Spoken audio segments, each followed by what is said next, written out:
իշխանության այսպես խաղի բան ապերավորը իդեպքու այս գործը ինչի մասին է այդ գործակալները արդյոք այս գործը առաջի երկրին քաղաքական գործ է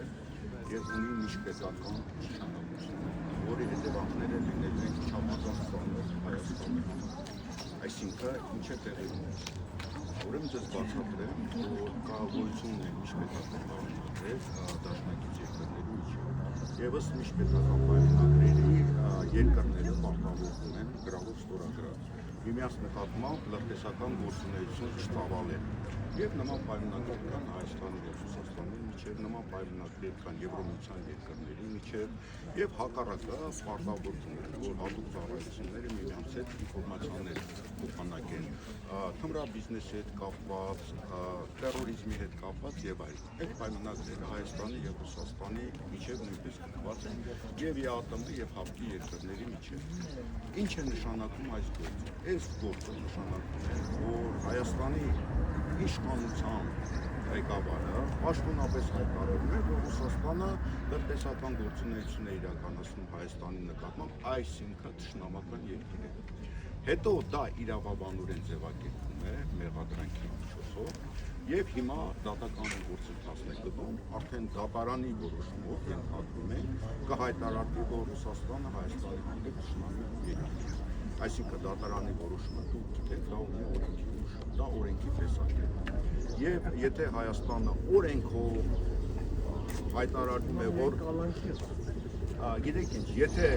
այդ մեղադրանքը հիմք ունեցող է համարվում եւ քրեական գործ է սկսվում դատարանի որոշմամբ, այսինքն Ռուսաստանը կարող է թշնամական կամ տնտեսական գործունեություն իրականացնել Հայաստանի հանդեպ։ Եթե Հայաստանը Ռուսաստանը համարում է թշնամական, ապա դա ինչ հետևանքներ կարող է ունենալ, դա նշանակում է, որ այդ ներքին շահում կփակվի։ Հայաստանի գյուղմթերքների 98%-ը իրացվում է Ռուսաստանում, ալկոհոլային խմիչքի 78%-ը։ Դա սկիզբն է, գազը 3 անգամ շուկայականի դեժան գծով է վաճառվում։ Մարդիկ մոտ 4 միլիարդ դոլար ուղարկում են Հայաստան։ Դա նշանակում է Հայաստան տնտեսական կողմի առաջի հայտնի։ Կներեք, պարոն Դանելյան,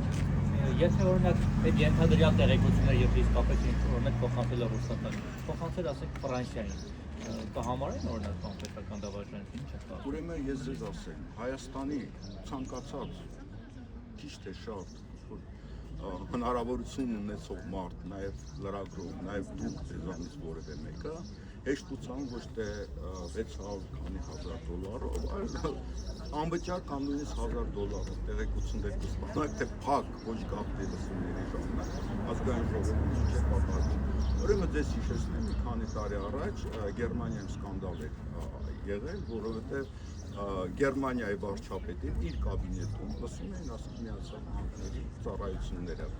Ես վստահ եմ, որ այս գործով վարչապետի ազգային ժողովի նախագահի իրաց բոլոր հեռախոսային եւ կաբինետային խոսակցությունները գաղտնազեղ լսվում են տարբեր երկրների ծառայությունների կողմից։ Առավել ևս Ռուսաստանը բազմաթիվ հնարավորություններ Հայաստանում, որտեղ ընդհանուր հակաօդային պաշտպանության համակարգի մեջ են հասկանում, չէ՞ դա ռադարներ են եւ այլն, բազագույություն ունի եւ այլն։ Այսինքն իմանալ, որ Հայաստանի ազգային ժողովում 100-ից ավել падգամավորներ կան, պահակային ծառայություն կա, հավաքարարներ կան, լրագրողներ կան եւ այլն, հանրային լսումներ է դահլիճում տեղի ունենում։ Ձեզ թվում է դժվար է այնտեղ ինչ-որ բան կպցնել եւ ուղիղ եթերում տեղյակ լինել, ինչ խոսակցություններ են լինում։ Դա երևի $500-ից $1000 արժի լսել ինչա կատարում եւ հարցը թե դահլիճում քանի երկրների ծառայությունների դրված են եւ ոչ միայն այդ դահլիճում, այլ նաեւ վարչապետի գրասենյակում եւ լուրջ պետությունների ղեկավարները եւ որ ուզում են գաղտնի խոսակցություններ տեսել եք բազմաթիվ գնում են ինչ-որ բնության գրքում ծառետակ իրական ճիշտ շշուտում են եւ վստահ չեն իրենց լսել են թե չէ եւ խոսալ որ փակ ոչ գաղտնի լսումների ժամանակ ինչ-որ գաղտնի կա Հայաստանում գիտեք ինչ դա պետք է ուղղակի վայրենի ֆանտազիա ունենալ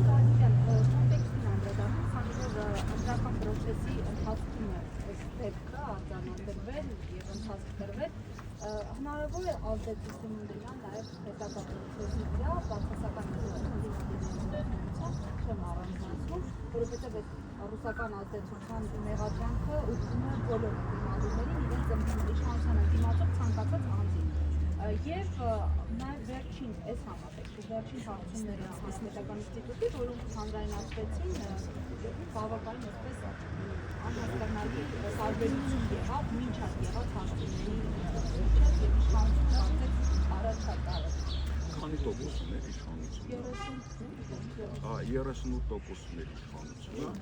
Ես սոցիոլոգ չեմ, ես այդ ալեկություններ չեմ արել, բայց կարծում եմ իշխանության ռեյտինգի 38%-ը կարող է ճշմարիտ լինել։ Մնացած հատվածում առաջանում են հարցեր։ Այսինքն իշխանությունը այսօր 38%-ով ընտրություններին պարտվում է, նույնիսկ այդ հանրապետական ինստիտուտի տվյալներով։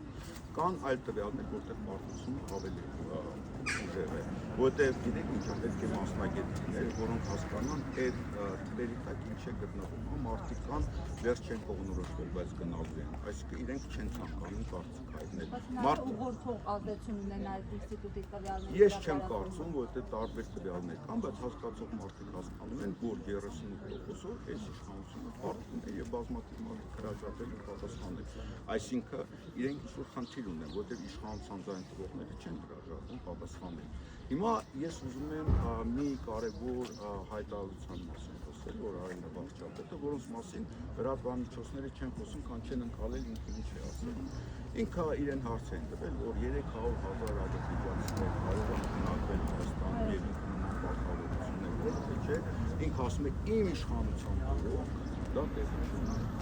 Մարդիկ չեն հասկանում ինչ ասել։ Այսինքն եթե ես չլինեմ իշխանություն, դա կարող է տեղի ունենալ։ Սա երկրորդ սերիան է իր այն հայտարարությամբ, որ եթե ինքը չկրվի, լինելու է պատերազմ Հայաստանում։ Այսինքն հերթական անգամ Հայաստանի հանրությանը շանտաժ են անում եւ մարդիկ չեն հասկանում դրա տակ ինչ է գտնվում։ Հիմա որն է այս իշխանության քաղաքականությունը։ Իրենց համար մի խնդիր է վերարտադրվել, ճիշտ է։ Վերարտադրվելու համար իրենք փորձում են ինչ-որ մի կողմից օգնություն ստանալ։ Օգնությունը աշխարհաքաղաքական է։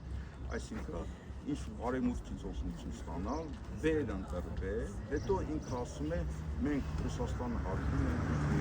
հարաբերություններ ունենք ընկերական, բայց մեր համար Հայաստանի շահը կարևոր է։ Որն է Հայաստանի շահը։ Ինքը բազմիցս ասել է, որ Հայաստանի շահը ինքն է ներկայացնում, որտեղ ժողովուրդը ընտրել ինքը ժողովրդի իշխանություն է եւ ինքը անում է այն, ինչ որ ժողովուրդն է ուզում եւ ժողովրդի անունից է ուզում։ Այսինքն ինքը ասում է, ես այո Ռուսաստանի հետ խնդիր չունեմ, բայց ինձ շահը ավելի կարևոր է վերընտրվելու եւ ինքը հույս ունի վերընտրվելուց հետո գնալ Ռուսաստան, ինչպես հայտարարել է 1915 եւ ասելա ամեն ինչ ընդունել, այսինքն իշխանությունը ամեն ինչ պատրաստ է անել, բայց ես կարծում եմ դա արդեն չի որտեղ սահմանը արդեն անցել է իր նկատմամբ որևէ վստահություն չկա ոչ միայն Ռուսաստանում, այլ նաև Արևմուտքում, Իրանում եւ այլն, որտեղ այդ անձնավորությունն է, որը նախ իր խոսքերը փոխում է, անդրադառնում է եւ երկրորդն ինքը հուզական, ինչպես ինքը ասեց, հուզական մարդ է եւ հուզմունքի տակ կարող է այնպիսի որոշումներ ընդունել, որ Հայաստանը փաստի առաջ կանգնի եւ ծուղակում կանգնի։ Հիմա Հայաստանը ծուղակում է։ Ես ուզում եմ կոչ անել Հայաստանի քաղաքացիներին, որ շատ լուրջ փորձություններ են մեզ սպասում եւ այս խնդիրը կարող է լուծել իրենք։ Այս ամեն ինչը կարող են կանգնեցնել իրենք։ Եթե իրենք այնքան հստակ կերպով արտահայտվեն եւ մենք հեռացնենք այս իշխանությանը, ապա այս փորձանքները մենք կարող ենք կանգնեցնել։ Նայով բարձր մասնակցություն եւ բոլոր տվյալները ցույց տալու, որ արդեն լինելու է շատ բարձր մասնակցություն եւ հատկապես ջարդյակից պարտություն է կրելու գործող իշխանությունը Երևան քաղաքում։